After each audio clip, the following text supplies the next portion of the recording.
There are two ways by which you can find money trails or connections between two people or organizations. One, by a common person, which I explained in my previous video. Finding this connection is very tough, and finding money trail is even tougher.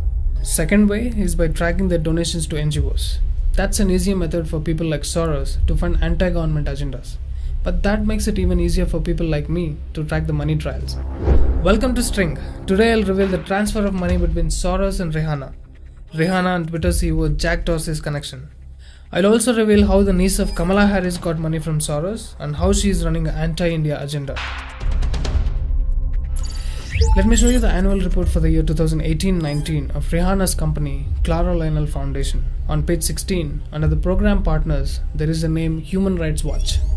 It's an NGO which portrays itself as a protector of human rights. But are they really what they're showing? Let's find out. On 23rd March 2018, their official website HRW.org has also covered an article to glorify Rihanna. Coincidentally, the same NGO has an article on Soros, where they accept getting $100 million from him in 2010. And that grant was given for a period of 10 years, which means from 2011 to 20. $10 million each year. This can be verified from the financial statement of 2011, page number 17. It is evident that HRW forwarded some part of their funds received directly from Soros towards Rihanna's company somewhere in the year 2018-19. But how did it prove that all of them are evil? For that, the most important thing we should look for is the mentality of HRW and their authenticity of facts. Let's see what they have to say about India and the current BJP government. This is again on their official website. I'll read it one by one and give you the facts. Government policies under the ruling Hindu nationalist Bharatiya Janata Party have put marginalized communities, critics of the government and religious minorities, particularly Muslims, under increasing pressure. This is a blatant lie. Do you know which ministry takes care of minorities? It's the Ministry of Minority Affairs. It is started in 2006. From 2006 to 14, Congress was in power. After that, Modi ji became the PM and BJP took over this ministry. Let me show you the details of every single penny spent on these religious minorities, in which biggest part goes to Muslims. And this information is available on the official government website of Minority Affairs. Link in the description.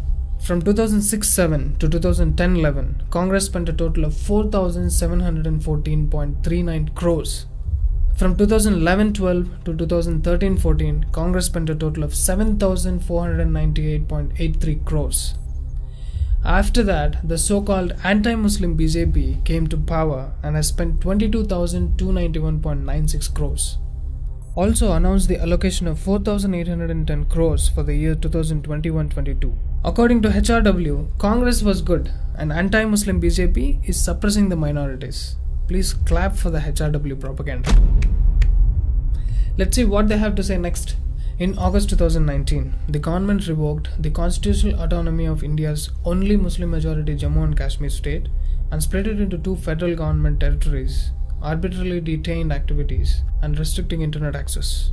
Dear HRW, why is it not mentioned that the same Muslim majority raped and killed Kashmiri Hindus 30 years back and forced them to become refugees in their own country? Why didn't these Kashmiri Muslims rescued or protected their Hindu brothers and sisters at that time? Lakhs of Hindus left their home, but did the current central government remove even a single Kashmiri Muslim from his house? I know you people will not write this because it doesn't suit your propaganda. They go on to say, widespread protests broke out in late 2019 over a proposed citizenship verification process, which combined with discriminatory citizenship law amendments enacted in December 2019, could leave millions of Muslims stateless. Dear HRW, if you prove that even one person in this country lost his or her citizenship due to CAA, I'll delete my channel. In fact, all the String channels. Oh god, I need to stop reading this bullshit. But this is what Rihanna would have read. This is how the whole anti-India ecosystem works. Keep your political inclination aside. You vote for whichever party you want. But don't let a foreign invader like Soros destroy your country. If you support Rihanna in any way, then you're empowering NGOs like HRW to spread fake information about our own country. You're also empowering Soros. So you think before you support them. News about Rihanna receiving crores of money from Khalistanis and she is involving in pushing children for child labor activities are also coming. Remember, don't treat these celebrities like gods and goddesses. Most of them don't even possess the IQ equivalent to a common man. My Lasita, HRW, Rihanna are just like sleeper cells and small players. The king is someone else. Identify the king and knock him down before he knocks you and your country down. Let me show you an interesting article here. Rihanna's Clara Lionel Foundation, in partnership with Twitter CEO Jack Dorsey, has announced grants totaling $15 million in support of efforts to address racial injustice and COVID relief. Coincidentally, Jack Dorsey liked a tweet which said Rihanna has the Indian government shook and we love to see it. Don't think that this is a coincidence. He's the CEO of Twitter.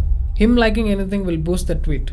Not only that single tweet, but make people think about farmers' issue.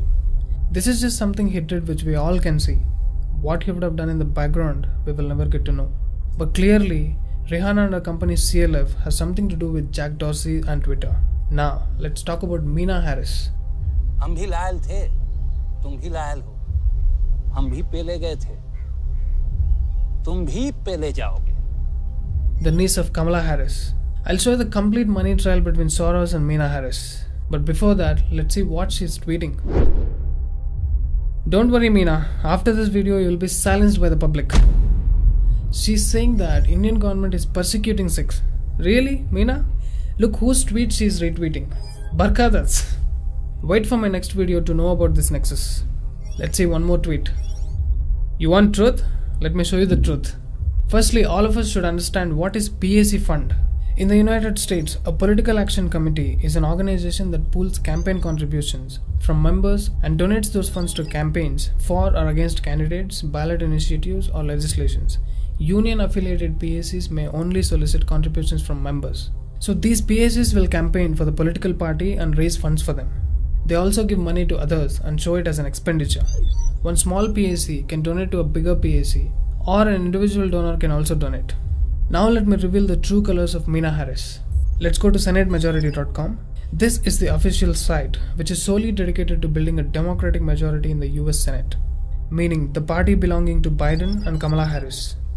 Let me take you to opensecrets.org to know who is funding them. Democracy PAC has given $1 crore to Senate Majority PAC. Also $30 lakh to Supermajority PAC.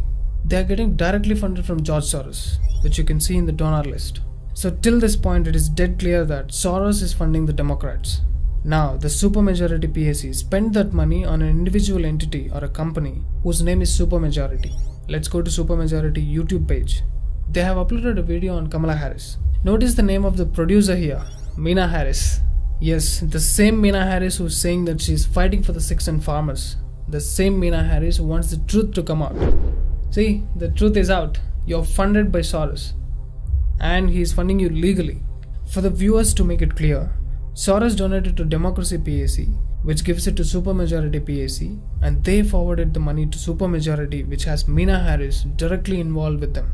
All of you who are watching this must understand that this is how Soros gives money. He'll make hundreds of interconnected companies and will transfer funds. I'm explaining this to tell a set of leftist corroded-minded people who will come and ask for a photo of Soros giving cash to Meena Harris. The people who fall below this basic level of IQ are the ones who follow DhruvRathee. I recently saw a tweet from DhruvRathee where he's ridiculing a widely circulated poster. The person who made that poster must have missed a few links. But he was very near to the truth, which I revealed in this video. DhruvRathee would have done this so-called deep analysis and found the truth, but he didn't do it. Because somewhere he is also part of that nexus. Wherever he cannot defend, he uses the word Bhakt, or else calls others as Godi media. In my next video, I'll expose you completely, Mr. Rathi, and show everyone who is real Godi media and in whose lap you are sitting. The same DhruvRathee links people in this way. This is his tweet from 30 Jan 2020. Don't delete it after watching this video, Mr. DhruvRathee. According to him, if a person meets someone, then all his actions is linked to that person. But even if we show the proof of money transfers between Rihanna and Soros, we are Bhakts. But he calls himself as a critical thinker. Oh dumb Rathi, leave it here. Now coming back to Meena Harris and her auntie. People will say that Kamala Harris has supported the farm bills, then why are you taking her name? She is in favor of India. Listen you people, elephant has two sets of teeth, one to show and the other to chew.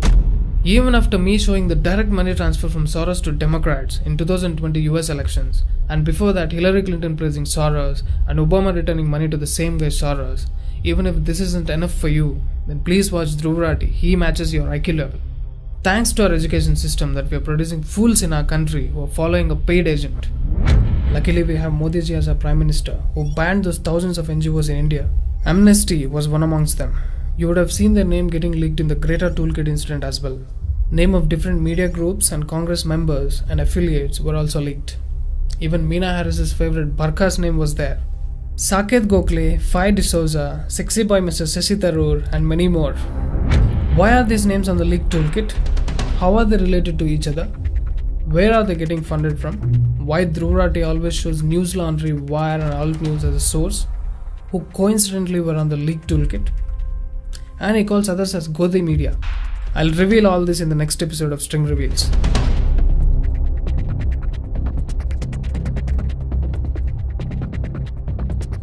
String is available in Hindi, Kannada and Telugu as well.